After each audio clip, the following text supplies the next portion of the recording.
Fala pessoal, tudo bem com vocês? Voltando aqui a gravar alguns vídeos depois de um bom tempo. Tem temas que é muito mais fácil explicar falando do que às vezes escrever. Embora, se vocês acompanham meu blog ali, o Latin Action, vocês vão perceber que eu estou muito mais focado em criação de posts e conteúdos escritos.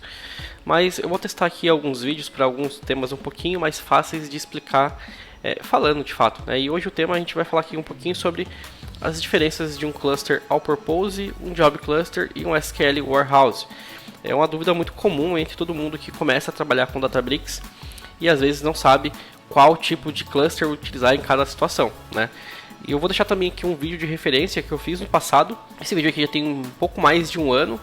Nele eu explico a diferença de custo entre esses clusters, E é bem interessante. Esse vídeo está até um pouco defasado em relação a valores, mas a base dele é bem sólida. Então eu recomendo que você assista esse vídeo aqui e depois volte para esse que a gente vai falar um pouquinho sobre as diferenças de utilização e como que eles funcionam por trás dos panos, Então hoje o vídeo vai focado especificamente para explicar aí para a galera que está iniciando, até mesmo para a galera que já está trabalhando com Databricks, quando utilizar cada um desses tipos, o cluster all purpose, um job cluster e um SQL warehouse.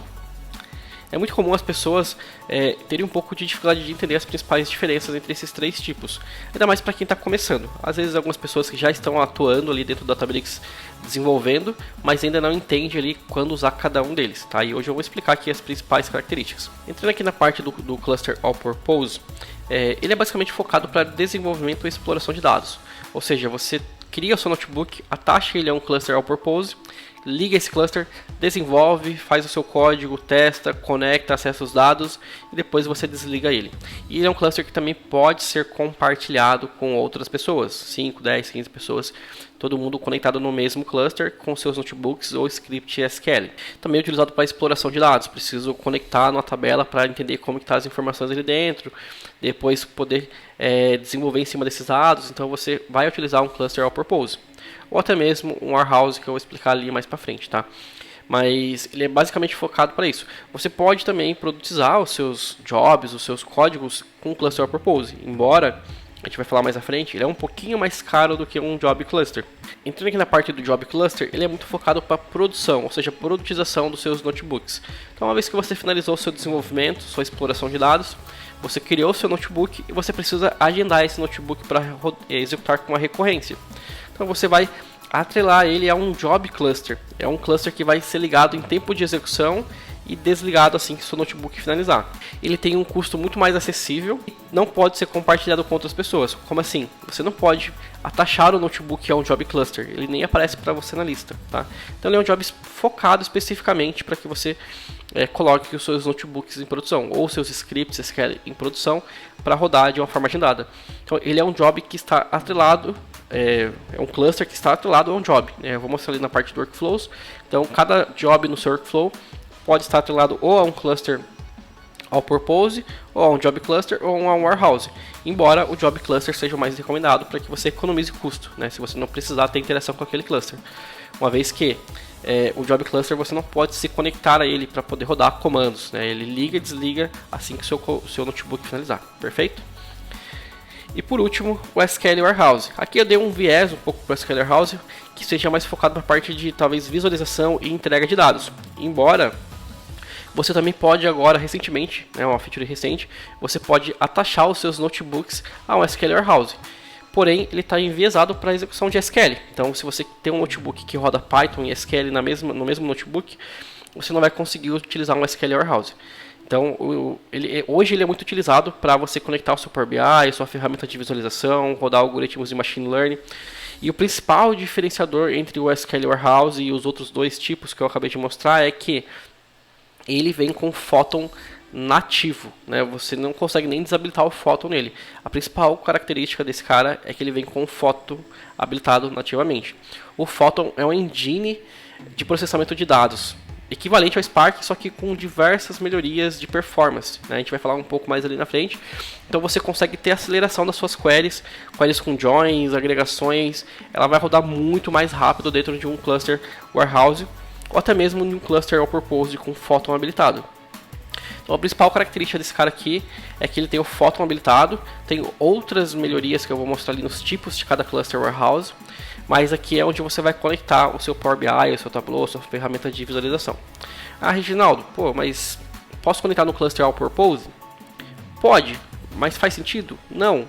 O SQL Warehouse foi criado justamente para isso, para acelerar suas queries, para dar velocidade e inclusive redução de custo. Uma vez que sua query rode em 10 minutos e ela passe a rodar em 1 minuto, você acaba reduzindo o custo ou ganhando escalabilidade no seu cluster, tá?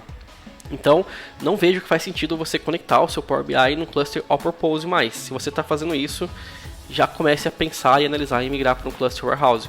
Você vai ganhar velocidade nas suas queries, você vai ganhar várias features aqui e a facilidade de manipulação dos dados ali, ok? A não ser que você utilize Python ou algum comando específico, que aí você não vai conseguir utilizar aqui no SQL Warehouse. Ele é focado para queries SQL, ou você pode também utilizar ele através da API, beleza? Então, aqui sumarizando as principais diferenças e quando talvez você vai utilizar cada um deles. Por que talvez? Porque, como eu falei, você pode plugar o seu Power BI no Cluster Purpose também. Faz sentido? Não vejo que faz sentido hoje em dia. Né? Hoje em dia, se você quer visualizar dados, você vai utilizar o SQL Warehouse. Tá, beleza? Faz sentido eu utilizar o Photon no Cluster All Purpose? Com certeza faz bastante sentido.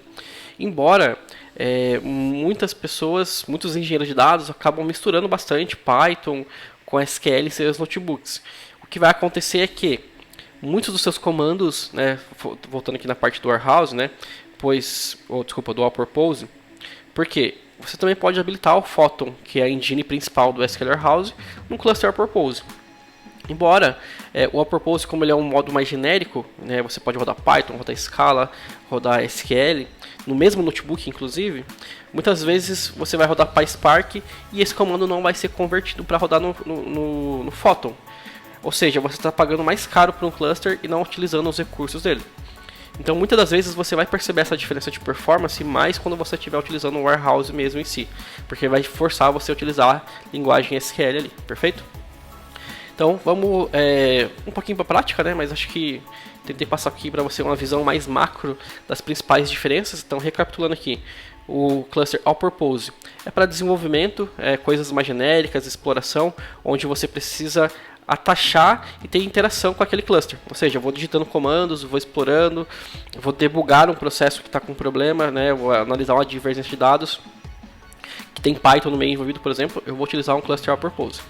Quero colocar isso em produção e rodar de forma recorrente. Eu vou utilizar um Job Cluster. Isso aqui é a forma mais comum, não é uma regra geral. Por quê?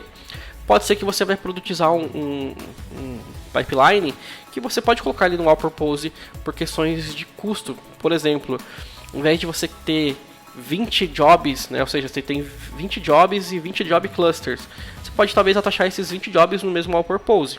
Em alguns casos pode ser que fique mais barato, mas em linha geral, entenda-se que vou colocar em produção, vou agendar para rodar uma vez por dia, uma vez por hora, o Job Cluster é o mais recomendado por questões financeiras, perfeito?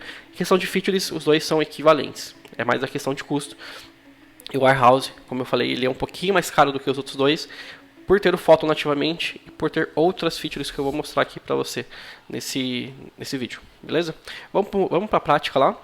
Então, quando você acessar o seu ambiente Databricks, você vir aqui na parte de Compute, você vai ver que você tem as três abinhas, All Purpose Compute, Job Compute e SQL Warehouse, perfeito? Aqui no All Purpose são os clusters que eu falei que você pode ligar, né? Então se eu clicar aqui no meu cluster Reginaldo, eu posso ligar ele e vir aqui no meu notebook e atachar esse cluster que está aqui ligado, né? Então eu tenho aqui mais opções. Todos os clusters All Purpose vão aparecer nessa lista, né? Eu tenho 3 clusters aqui, então eu posso atachar esse cluster. E todos os clusters Warehouse vão aparecer nessa lista. Então tem essas duas opções. Lembrando que eu posso atachar meu notebook a um cluster Warehouse desde que eu rode comandos SQL, tá? Se você rodar comandos Python não vai funcionar. Perfeito? Então eu vou atachar aqui meu notebook a um cluster, já está atachado. E aí agora eu posso manipular informações, fazer comandos, testar, depurar. Então esse é o viés desse cluster, tá? Note que, deixa eu vir aqui na minha aba de Job Compute, que seriam os clusters que estão atachados a um job, perfeito? Note que esse cluster aqui nem aparece na minha lista para atachar, por quê? como eu falei, ele é um job que não, ele é um cluster que não pode ter iteração, né? Ele vai ser ligado e desligado assim que o seu job iniciar e finalizar, perfeito? Exemplo, vou pegar aqui um job no meu workflow, esse job aqui do último post que eu fiz, se você não leu, está disponível ali no meu blog. Então, esse job, veja aqui na barra lateral, eu tenho a parte de compute, eu tenho 2 clusters atribuídos a ele. Pode acontecer, pois você pode ter várias tasks e cada task tem um cluster, por exemplo. Obviamente não faz sentido nenhum, cada task tem o seu próprio cluster. O ideal é que, se você tem 10 tasks, as 10 tasks utilizem o mesmo cluster, seja ele all purpose ou seja ele job cluster. A não ser que tenha alguma particularidade, que alguma task utilize um comportamento muito mais específico, por exemplo, precisa de muito mais memória. Então você cria um cluster com otimização de memória para essa task e para as demais uma otimização de computação, por exemplo, né? Mas é muito incomum esse tipo de ocasião. Então se eu vim aqui nas minhas tasks, eu tenho aqui a task 1 e aqui eu tenho ela atrelada a um job cluster. Esse cluster só vai ser ligado quando essa task iniciar e assim que ela finalizar ou assim que o job finalizar, ela vai desligar esse cluster, perfeito? E assim como eu posso vir aqui na task, por exemplo, 3 e atachar ela um cluster all purpose. Note que quando você atacha a sua task a um cluster all purpose, ela já dá aqui um warning, ó. Então ela já fala assim, cara, você está usando o cluster purpose, se liga aí, né? Dá uma olhadinha se você não pode anexar um job cluster. Veja que essa mesma mensagem nem aparece aqui, tá? Por quê? Porque eles querem que você utilize um job cluster para economizar recurso, né? Não faz sentido você atachar um all purpose, a não ser em casos específicos como eu mencionei, tá? Mas em geral, quero produtizar o meu notebook, quero rodar em produção, seja ele via workflow, seja ele via data factory ou outra ferramenta, você vai acabar utilizando um job cluster, perfeito? Então aqui é um exemplo de job cluster que ele vai ser ligado somente quando eu disparar esse job, tá? Então se a gente voltar para cá, ó, ele está desligado, eu não tenho nem a opção de habilitar esse cluster, né? Porque ele está totalmente ali desligado. Então se a gente vir para a parte de SQL Warehouse agora, eu tenho aqui 2 Warehouse. Como eu falei, o Warehouse, a grande diferença dele é ser Photon nativo, né? Então você não tem a opção de desabilitar o Photon, ele nasceu com o Photon como base. Então ele é diferente do Spark, você tem melhorias aqui específicas para processamento de dados focados para SQL. Ele é totalmente compatível com as Spark APIs, ou seja, você pode ter escrito o seu código para rodar no Spark e ele vai rodar aqui da mesma maneira, perfeito? Então ele é totalmente compatível. Tudo que você escreveu rodando no seu cluster purpose, ele vai rodar aqui também, se for SQL, tá? Python ainda não é suportado. Então se eu vim aqui no meu cluster Warehouse, eu tenho aqui alguns tipos. Eu tenho aqui as suas principais configurações, que eu vou falar um pouquinho sobre elas. E aqui é o modo de conexão, né? Então eu posso conectar aqui meu Tableau, meu Power BI, meu DBT, entre outras ferramentas para poder rodar e manipular dados aqui utilizando o meu Warehouse. Então quero conectar ferramentas externas ao Databricks para dentro do meu ambiente de Data Lake. O mais recomendado é você utilizar um SQL Warehouse. Não faz sentido você utilizar um all purpose, beleza? Embora você consiga, embora tenha casos específicos, talvez que faça sentido. A maioria dos cenários não faz sentido. Pô, eu quero conectar uma aplicação minha que eu desenvolvi em .NET ou em Java para poder fazer acesso ao dado no Data Lake, rodando algumas queries SQL, vou utilizar o SQL Warehouse, tá? Então coloca na sua mente que tudo que vem de fora, toda ferramenta que é externa ao seu ambiente, você vai conectar ele no SQL Warehouse, tá? Internamente você também vai utilizar ele para rodar dashboards, rodar talvez queries específicas de monitoramento, até mesmo pipelines, como eu disse, você pode rodar um pipeline ali desde que seja 100% SQL, tá? Beleza? Então essas são as principais diferenças. Dentro do SQL Warehouse, a gente tem 3 tipos diferentes, né? Você está vendo que esse caso aqui é um serverless. As principais diferenças entre Warehouse estão aqui nessas documentações, eu vou compartilhar com vocês. Então temos o Serverless, o Pro e o Classic. Por padrão, os 3 têm o Photon habilitado, né? Como eu falei, é nativo, não tem como você tirar o Photon, que esse é o grande diferencial do Warehouse, né? Não faz sentido tirar o Photon, senão voltaria para um cluster all purpose convencional. A diferença entre eles basicamente é que do Classic, que é o mais basicão, você tem só o Photon rodando, que já é um grande diferencial entre rodar o seu SQL, sua query, o seu Power BI lá no All Purpose. Você rodar isso no Photon, você vai ter uma aceleração muito grande de performance, ainda mais para queries que tem muita agregação, que consomem muita memória, tem muitos joins. O Photon é a engine muito poderosa para isso, perfeito? Entre o seu Classic e o seu Pro, você tem uma feature chamada Predictive I/O. É uma feature que consegue acelerar a sua leitura e escrita no storage, né? Ela consegue fazer leitura que a gente chama read ahead, né? Que é pegar dados que ainda não foram solicitados, mas carregar para dentro da memória e ler ele na sequência, assim que a query precisar. Então ele já vai estar em cache. Então tem várias acelerações aqui de I/O, né? Especificamente para ler e escrever no storage, que você ganha em performance. Ele é um pouquinho mais caro por ter essa feature, ou seja, em alguns casos você vai ter melhoria de performance na sua query entre o Classic e o Pro somente de ter essa feature habilitada. E aí vale um trade-off, vale uma análise, vale fazer testes para que você entenda se vale a pena para o seu ambiente. Porque às vezes você vai mudar para o Pro, talvez não vai ter nenhum ganho específico de performance, então você vai estar pagando mais caro. Mas em algumas ocasiões pode ser que você acelere tanto as suas queries que você vai ganhar mais tempo, vai ganhar escalabilidade, talvez vai conseguir reduzir custo porque o seu cluster vai desligar mais rápido, entre outros. Então, o Pro e o Classic eles têm a mesma estrutura, né? Eles vão rodar, as máquinas, as VMs que eles rodam, vão rodar na sua conta do Azure, para poder, as VMs vão rodar na sua conta Azure. Então, quando você ligar um Cluster Pro, você consegue ver a VM ligando lá nas suas Virtual Machines, tá? Então, a arquitetura deles é igualzinha, só muda as features. Agora, quando a gente está falando de Serverless, que é um recurso talvez mais recente, não é tão novo, né, mas é um dos mais recentes, ele tem uma arquitetura um pouco diferente, né? Ele tem uma feature a mais, que é o Intelligent Workload Management, que você consegue ter uma inteligência artificial rodando por debaixo dos panos para entender como que escala o cluster, quando que escala, gerenciar a fila, né? Então às vezes o seu cluster está lotado, mas tem queries pequenas na fila que podem ser executadas mais rapidamente. Ele já consegue rodar essa query, liberar a fila. Então ele tem um gerenciamento muito mais inteligente do que os demais. E a infraestrutura dele roda na conta da Databricks. Você nem vê essas máquinas. O start dele é de 0 a 10 segundos. Por ele rodar na conta da Databricks, eles conseguem já deixar máquinas ligadas lá para acelerar o start do cluster. Diferente dos outros aqui, do Pro e Classic, que pode levar alguns minutos para ligar. Tá? Então essas são as principais diferenças desse cara. É importante ressaltar que cada um tem o seu preço, né? Falando um pouco de preço agora, se eu comparar aqui, por exemplo, eu estava falando do Job Cluster e o All Purpose, né? Eles têm a mesma arquitetura, né? O All Purpose e o Job Cluster. A diferença é que o All Purpose é interativo, eu posso rodar queries, fazer análise dentro dele, atachar notebooks, compartilhar com outros usuários, e o Job Compute, o Job Cluster, é somente em tempo de execução por um job específico, perfeito? E a diferença de preço está aqui, né? Se a gente for aqui para a camada Premium, que é o mais comum, o custo de DBU hora é bem diferente. Então você consegue reduzir bastante o custo, quase na metade do preço, só de trocar o seu job de All Purpose para Job Compute. Ou seja, eu vou vir aqui no meu job e vou trocar aqui de All Purpose para Job Compute. Só de fazer essa mudança, eu reduzi 50% do meu custo com esse job, perfeito?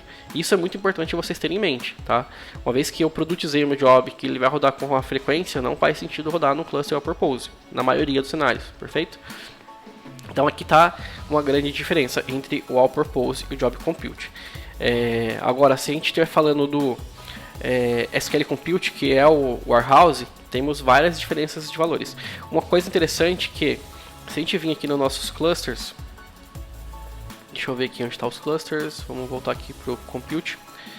Quando você está criando o seu cluster, você consegue já ver aqui na barra lateral, aqui nesse sumário aqui, o custo de DBUs, né? Você não vê o custo das máquinas, esse aqui é muito importante. Esse aqui é só o custo que você vai pagar de DBUs para a Databricks. Tem mais o custo da VM por trás dos panos que vai vir na sua billing da sua conta Azure, perfeito? Então se eu editar aqui, tá vendo que está o preço 0,75 DBU hora. Se eu habilitar aqui o Photon nesse cluster, o valor praticamente dobra, vai para 1.5 DBUs. Então você pode utilizar Photon aqui para acelerar suas queries, mas lembre-se que se você estiver utilizando PySpark, Scala ou outros tipos de linguagens aqui dentro, você pode não ter a vantagem do Photon. E aí você vai estar pagando mais caro nesse cluster e talvez não vai estar utilizando Photon. Então, na maioria dos casos, eu vejo que não faz tanto sentido habilitar o Photon no Cluster Purpose. A não ser que você tenha certeza que está utilizando bastante SQL e aí você talvez tenha otimizações do seu pipeline. Tá? Ou se o seu pipeline for 100% SQL, você pode já atrelar ele a um Cluster Warehouse. Né? Como eu mostrei ali no seu notebook, você pode escolher um Cluster Warehouse, um SQL Warehouse, perfeito? Então fica ligado nisso aqui, testa, né? Eu estou falando aqui, bom, pode ser que você tenha ganho, pode ser que não, então vai do seu ambiente. Então vale a pena você habilitar, monitorar, testar. Se não tiver benefício, desabilita, né? Porque tem um custo elevado a mais só por ter o Photon ali. E é uma engine excelente para aceleração de queries, perfeito? Então você já consegue comparar por aqui. O custo do SQL Warehouse ele é um pouco diferente, você não vai ver ele por aqui, né? Você vai ver lá no seu... Deixa eu voltar aqui na outra tela, Compute. Vamos para o SQL Warehouse, deixa eu abrir aqui um Warehouse Pro.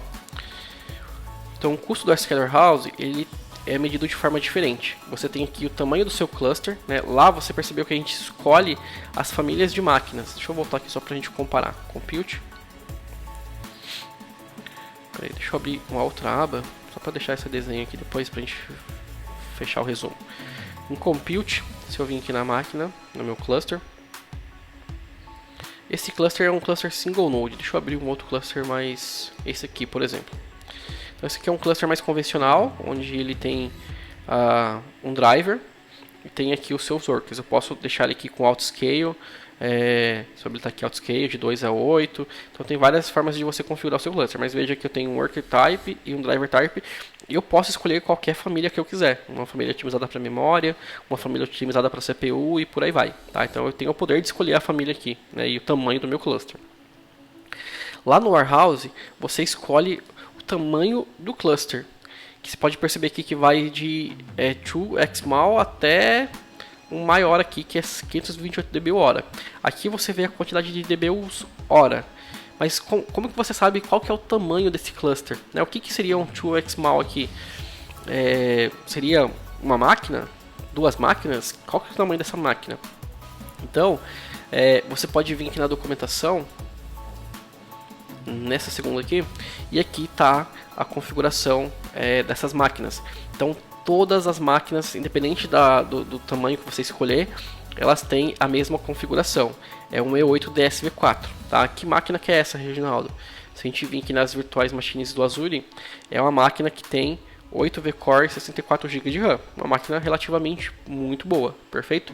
Então se eu criar um cluster o menorzinho de todos, que é esse cluster aqui, eu tenho uma máquina desse cara aqui, ou seja, 8 V-Core, 64 GB de RAM, mais as configurações ali que ele tem. E mais a parte dos discos, né, que ele tem 8 discos de 128 GB atachado nessa máquina. Perfeito? Aí se eu escolher um pouquinho maior, então eu tenho duas máquinas, então o que muda do size lá que a gente está vendo é a quantidade de máquinas, mas a família é sempre a mesma. Então se eu pegar lá um size large, eu tenho 16 máquinas. Então se a gente voltar para cá, ó, eu tenho 4 DBUs. Então se eu escolher aqui um large, eu tenho 40 DBUs hora, tá? Aqui até estourou minha cota, eu nem tenho dinheiro para pagar isso, né? Se eu habilitar isso aqui por uma hora, eu já vou à falência já. Então veja que eu tenho vários tamanhos e a única coisa que muda é a quantidade de máquinas no cluster. E eu posso também escalar a quantidade de cluster. Então se eu escolher aqui, por exemplo, quer ver? Um 2xml, que é uma máquina, eu posso colocar aqui para eles criar até 4 clusters também, né? Então, se o meu primeiro cluster estiver no gargalo, ele vai criando mais clusters para que distribua mais queries entre os demais clusters, perfeito? Então, a grande diferença é essa. Aqui eu escolho entre o Classic e o Pro, né? Aquela questão das features que eu falei para vocês. E o Serverless é na mesma pegada. A diferença do Serverless é que ele vai rodar na infraestrutura da Databricks, perfeito? A gente não vai ver as VMs lá na nossa conta sendo criada. Então a grande diferença aqui é o custo, né? O valor aqui é muito mais caro porque você não tem muitas possibilidades de configuração, é só esses tamanhos que você pode trabalhar e você não consegue controlar bem isso. Então você precisa de fato medir, gerenciar o seu custo, ver se as suas queries estão performando como você esperava. Porque você aqui tem um Photon por trás dos panos. A sua query que rodava no Spark, inclusive no último post que eu mostrei sobre Photon, queries que rodavam em 10 minutos passaram a rodar em 2 minutos. Então o ganho é muito bom e às vezes paga facilmente esse custo que você vai ter aqui com o Warehouse. Perfeito? Voltando aqui para a parte do resumo. Então a gente já viu o tamanho das máquinas, os tipos. E eu acredito que seja isso, pessoal. Acho que deu para dar um overview geral aqui das principais diferenças entre um cluster Purpose. É um cluster que você vai atachar ao seu notebook, né? Você vai atachar aqui, vai poder ter interação com ele, vai poder rodar comandos, explorar os seus dados.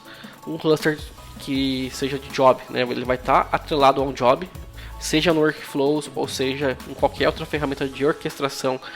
Você pode chamar um notebook rodando em um Job Cluster, né? Se você estiver chamando via Airflow, via Data Factory, você pode configurar para ele utilizar um Job Cluster e é o mais recomendado para a maioria dos cenários, onde você vai ter redução de custo e vai ter as mesmas features de um Cluster Purpose, né? Não muda nada. Inclusive você pode habilitar o Photon também nesse Job Cluster. Então essa é a principal diferença entre esses dois caras. Eles têm a mesma arquitetura por debaixo dos panos, rodando Spark, rodando a mesma forma de cluster.